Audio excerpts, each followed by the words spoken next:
Hi, ഞാൻ doctor Dhanya Krishnan. Smile മേറ്റേഴ്സിൻ്റെ പുതിയൊരു വീഡിയോയിലേക്ക് ഏവർക്കും സ്വാഗതം. ഈയിടെ ഹിന്ദു ന്യൂസ് പേപ്പറിൽ കണ്ട ഒരു പഠനമാണ് ഇന്ന് ഞാൻ പറയാൻ ഉദ്ദേശിക്കുന്നത്. അതായത് കേൾവിക്കുറവുള്ള കുട്ടികളിൽ ജീൻ തെറാപ്പി വഴി നല്ല റിസൾട്ട് കിട്ടുന്ന, അതായത് കേൾവി കൂടുതലായിട്ട് കിട്ടുന്നതിനെ കുറിച്ചുള്ള പുതിയ പഠനങ്ങൾ നടന്നിട്ടുണ്ട്. അപ്പോൾ 1000 കുട്ടികൾ ജനിക്കുമ്പോൾ 1 മുതൽ 2 കുട്ടികളിൽ ഇതുപോലെ കേൾവിക്കുറവ് വരുന്നെന്നാണ് ഇപ്പോൾ പറയുന്നത്. അപ്പോൾ അതിന് മെയിൻ കാരണമായിട്ട് പറയുന്നത് ജനറ്റിക് കോസാണ്. അതായത് ജീനുകളിലുണ്ടാകുന്ന എന്തെങ്കിലും വ്യതിയാനം കൊണ്ടാണ് കേൾവിക്കുറവ് ഉണ്ടാകുന്നതെന്ന് പറയുന്നു. അപ്പോൾ അത് നമുക്ക് ശരിയാക്കണം എന്നുണ്ടെങ്കിൽ അങ്ങനത്തെ പ്രശ്നങ്ങൾ അതുകൊണ്ടാണ് വരുന്നത്. ഒരുപാട് കാരണങ്ങളുണ്ട് കേൾവിക്കുറവ് വരുന്നത്. അപ്പോൾ ജനിക്കുമ്പോഴേ ഉണ്ടാകുന്ന കൺജനിറ്റൽ ഡെഫ്നെസ് വരുന്നത് മെയിനായിട്ട് ഒരു ജനറ്റിക് കോസ് ഉണ്ട്.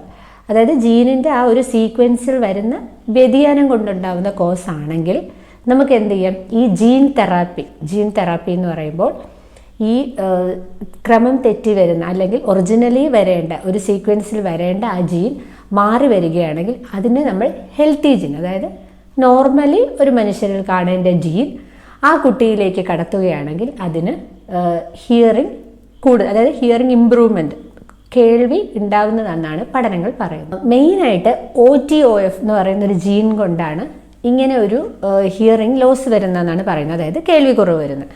അപ്പോൾ ഇപ്പോഴത്തെ പഠനങ്ങൾ ചെയ്യുന്നത് എന്താണെന്ന് വെച്ചാൽ, ഒരു വൈറസ്, അതായത് അഡിനോ AAV എന്ന് പറയുന്ന വൈറസിൽ നമ്മൾ ഈ ആരോഗ്യമുള്ള ജീൻ കടത്തിവെക്കുന്നു.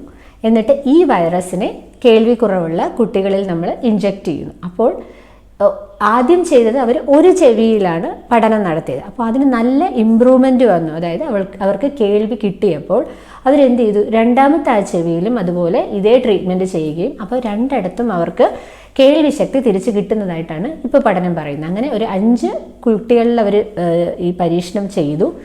അത് വളരെ നല്ല റിസൾട്ട്, അതായത് അവർക്ക് കേൾവി കിട്ടിയതായിട്ട് പറയുന്നുണ്ട്. അപ്പം ഈ ജീൻ തെറാപ്പി എന്ന് പറയുന്നത് മെഡിക്കൽ സയൻസിലൊരു പുതിയൊരു ചുവടുവയ്പ് പോലെയാണ് കാണുന്നത്. കാരണം ഇതുകൊണ്ട് ഇപ്പോൾ ഈ ജീനിൻ്റെ പ്രശ്നം കൊണ്ടുണ്ടാവുന്ന കേൾവിക്കുറവ് നമുക്ക് ആ രീതിയിൽ തന്നെ പരിഹരിക്കാം. ഇതിൻ്റെ ഒരു ലിമിറ്റേഷനായിട്ട് പറയുന്നത്, ചില കുട്ടികൾ നമ്മൾ ഈ വൈറസ് ഇഞ്ചെക്റ്റ് ചെയ്തപ്പോൾ ആദ്യത്തെ അറ്റംപ്റ്റ് കുഴപ്പമില്ല, രണ്ടാമത് ചെയ്യുമ്പോൾ ആ കുട്ടികളുടെ ബോഡിയിൽ, അവരുടെ ശരീരത്തിലുണ്ടാവുന്ന ആൻറ്റിബോഡി, അതായത് ഈ വൈറസിന്, ഈ പുറത്തിൽ നിന്ന് വരുന്ന ഈ സാധനത്തിനെ ചെറുക്കാൻ വേണ്ടിയിട്ട് നമ്മുടെ ശരീരത്തിൽ തന്നെ ഉണ്ടാകുന്ന പ്രോട്ടീൻ, അതാണ് ഈ ആൻറ്റിബോഡി, അത് വരികയും അപ്പോൾ രണ്ടാമത് വീണ്ടും നമ്മൾ ഈ വൈറസ് കുത്തിവെക്കുമ്പോൾ ഈ ആൻറ്റിബോഡി കാരണം ഇതിന് എഫക്റ്റീവ്നെസ് വരില്ല. അപ്പോൾ ഇതിന് അതുപോലെ ഈ നമ്മൾ ഈ ജീൻ കയറ്റിയ വൈറസ് വെക്കുമ്പോൾ അതിൻ്റേതായൊരു റിസൾട്ട് കിട്ടുന്നില്ല. കാരണം ആ വൈറസിനെ നമ്മുടെ ബോഡി അതിനെ നശിപ്പിക്കാനുള്ള, ആ കുട്ടികളുടെ ശരീരത്തിലെ ആൻറ്റിബോഡി നശിപ്പിക്കാൻ ശ്രമിച്ചുകൊണ്ടിരുന്നു.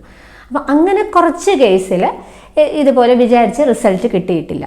എന്നാൽ തന്നെയും ഭൂരിപക്ഷം പേരിൽ അവർ ചെയ്തതിൽ ഈ റിസൾട്ട് കിട്ടുന്നുണ്ടെന്ന് തന്നെയാണ് പഠനങ്ങൾ പറയുന്നത്. കുറച്ച് പീഡിയാട്രിക് പേഷ്യൻസിലും അതുപോലെ ഫോളോ അപ്പും കുറച്ച് ടൈമേ കിട്ടിയിട്ടുള്ളൂ. അപ്പോൾ ഈ പഠനങ്ങൾ ഇനിയും കൂടിക്കൊണ്ടിരിക്കുകയാണ്. ഓൺഗോയിങ് റിസർച്ച് പോലെ കൂടുതൽ ആൾക്കാരിലും കൂടുതൽ സമയം അതിൻ്റെ റിസൾട്ട് എന്ത് കിട്ടുമെന്നും പഠനം തെളിയിക്കുന്നതനുസരിച്ച് നമുക്ക് ഈ ജീൻ തെറാപ്പി കുറച്ചും കൂടി നല്ല ഒരു ട്രീറ്റ്മെൻറ്റ് മൊഡാലിറ്റി ആയിട്ട്, നല്ലൊരു കേൾവിക്കുറവുള്ളവർക്ക് കുറച്ചും കൂടി പുതിയൊരു പ്രകാശം നൽകുന്ന ഒരു ട്രീറ്റ്മെൻ്റ് ആയിട്ട് തന്നെ ഇത് വീണ്ടും വരും. അങ്ങനെയാണ് ഇപ്പോൾ എല്ലാ സയൻറ്റിസ്റ്റും പറയുന്നത്. പുതിയൊരു ഇൻഫർമേഷനുമായി ഇനി നമുക്ക് സ്മൈൽ മാറ്റേഴ്സിലൂടെ വീണ്ടും കാണാം.